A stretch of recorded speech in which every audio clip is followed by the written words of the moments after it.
Matagumpay ang naging preliminary competition ng Miss Universe 2025 kahapon sa Muangthong Tani, Thailand. Proud na iniraban ng 120 candidates ang kasaysayan at istorya ng kanilang kultura sa National Costume category habang namutawi rin ang kanilang ganda sa preliminary competition. Hindi nagpahuli ang pambato ng Pilipinas na si Atisa Manalo na agad-agaw pansin sa fans. Mula swimsuit category hanggang sa kanyang sparkling midnight blue gown na dinisenyo ni Mac Tumang, pinahanga ni Atisa ang maraming manonood. Bago pa man ang preliminaries, marami na ang napabilib kay Atisa nang isuot niya ang kanyang fiesta-inspired national costume. Ang kasuotan ay pinaghalong tradisyonal at makulay na simbolismo. Mula sa hand-embroidered pinya top na hango sa traje de mestiza at Maria Clara hanggang sa palamuting inspired sa iba't ibang festival sa bansa tulad ng Giant Lantern Festival ng Pampanga, Pahiyas ng Quezon at Panagbangan ng Baguio.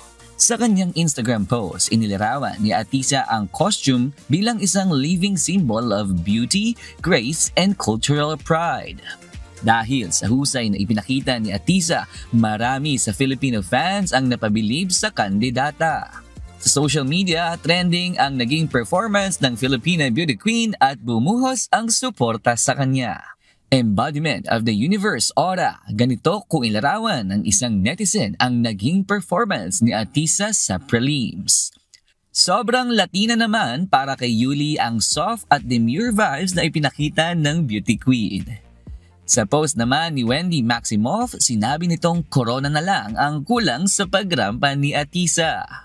Maraming netizens din ang nagkomento na standout si Atisa sa preliminaries at pinuri ang kanyang poise, grace at stage presence. Bukod sa mga Filipino fans, pinahanga rin ni Atisa maging ang ibang lahi. Habang nagpapatuloy ang online voting sa ilang kategorya sa Miss Universe app, lalong tumataas ang excitement ng Filipino pageant community. Si Atisa na kinuranahang Miss Universe Philippines noong Mayo ay isa na ngayong frontrunners sa mata ng maraming fans at pageant analysts. Bukas, November 21, gaganapin ang Coronation Day sa Impact Muangthong Tani Arena sa Bangkok, Thailand. Nakaabang naman ang buong mundo kung sino ang makapag-uwi ng corona at hihiranging Miss Universe 2025. RK Liorca, UNTV News and Rescue, Thailand. Diyos ang aming sandigan, serbisyo publiko ang aming pinahahalagahan.